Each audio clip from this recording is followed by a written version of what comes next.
নমস্কার বন্ধুরা, আপনারা সবাই দেখছেন সরকারি সংবাদ ইউটিউব চ্যানেল।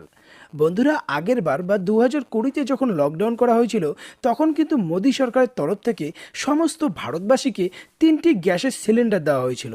আর এখন যেমনটা আপনারা সবাই জানেন যে আবারও কিন্তু দেশ জুড়ে করোনা ভাইরাস তার তাণ্ডব চালিয়ে বেড়াচ্ছে। আর যার জন্যই কিন্তু ইতিমধ্যেই দেশের বিভিন্ন রাজ্যে আবারও কড়া লকডাউন চালু করা হয়েছে। আর সেটার জন্যই কিন্তু মোদী সরকার আবারও উজ্জ্বলা যোজনার আওতায় ফ্রিতে গ্যাস সিলিন্ডার দেওয়ার কথা ঘোষণা করলো। আর প্রথমেই আপনাদের আমি জানিয়ে দিই যে এই প্রকল্পে কিন্তু শুধুমাত্র বাড়ির বিবাহিত মহিলারা বা অবিবাহিত মেয়েরা আবেদন করতে পারবে।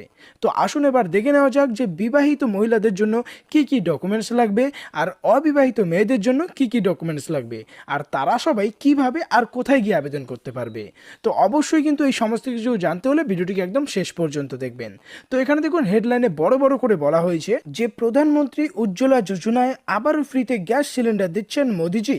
কিভাবে আবেদন করবেন, কি কি ডকুমেন্টস লাগবে, কারা কারা আবেদন করতে পারবেন, সবটাই কিন্তু এখানে পরিষ্কার করে বলে দেওয়া হয়েছে। তবে তার আগে যদি আপনারাও এই ফ্রিতে গ্যাসের সিলিন্ডার পেতে চান, তাহলে কিন্তু সবার প্রথমেই এই ভিডিওটিকে একটি লাইক করে দেবেন। এরই সঙ্গে লাল রঙের সাবস্ক্রাইব বাটনে ক্লিক করে বেল নোটিফিকেশনটা অল করে দেবেন। তো এখানে দেখুন প্রথমেই বলা হয় যে এই মাত্র মোদিজি বিরাট বড় উদ্যোগ নিলেন।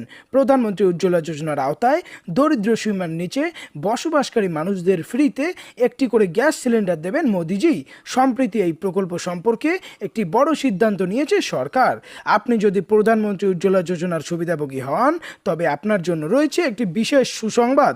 সরকারের সিদ্ধান্ত অনুযায়ী এই প্রকল্পের আওতায় 2021 সালের মে এবং জুন মাসে ফ্রিতে গ্যাস সিলিন্ডার পাবেন প্রধানমন্ত্রী উজ্জ্বলা যোজনার সুবিধাভোগীরা। তো এবার আমরা প্রথমেই দেখে নেব যে অবিবাহিত মেয়েদের জন্য কি কি ডকুমেন্টস বা জেরক্স কপি লাগবে। তো এখানে সবার প্রথমে যেটা লাগবে আধার কার্ড, ভোটার কার্ড, মাধ্যমিকের অ্যাডমিট কার্ড, জন্ম সার্টিফিকেট, রেশন কার্ড, ব্যাংকের পাসবই। এরই সঙ্গে আরও লাগতেছে কাস্ট সার্টিফিকেট যদি থেকে থাকে। এরই সঙ্গে বাবার আধার কার্ড, বাবার voter card, 3 copy colour passport সাইজের ছবি। এবার আমরা দেখে নেব বিবাহিত মহিলাদের জন্য আবেদন করার জন্য কি কি ডকুমেন্টস লাগবে। বিবাহিত মহিলাদের ক্ষেত্রে স্বামীর আধার কার্ড লাগবে, স্বামীর ভোটার কার্ড এবং স্বামীর রেশন কার্ড। এবার কথা হচ্ছে এই প্রকল্পে আবেদন করতে গেলে কি কি যোগ্যতা থাকতে হবে। অবশ্যই কিন্তু আবেদনকারীর বয়স 18 বছর বা তার বেশি হতে হবে। আর এরই সঙ্গে অবশ্যই তাকে ভারতের একজন স্থায়ী বাসিন্দা হতে হবে। আর অবশ্যই মহিলা ছাড়া কোনো পুরুষ আবেদন করতে পারবে না। আর সবথেকে বড় ব্যাপার, একটি পরিবার থেকে কিন্তু মাত্র একটি আবেদন করা যাবে, অন্যথায় আপনার পরবর্তী কানেকশনগুলো কিন্তু বাতিল করে দেওয়া হবে। এরই সঙ্গে বলা হয় আপনি একসঙ্গে এসপি, ইন্ডিয়ান, ভারত এই 3টে গ্যাসের কোম্পানির মধ্যে যে কোনো একটিতে আবেদন করতে পারবেন। যদি আপনাদের বিপিএল কার্ড থেকে থাকে সেক্ষেত্রেও আপনারা আবেদন করতে পারবেন। এছাড়াও যদি আপনাদের এএওয়াই ক্যাটাগরি রেশন কার্ড থাকে সেক্ষেত্রেও আপনারা আবেদন করতে পারবেন। আর আবেদন করার ফর্মটা কিন্তু আপনাদের গ্যাসের ডিলারের কাছ থেকে আপনারা পেয়ে যাবেন।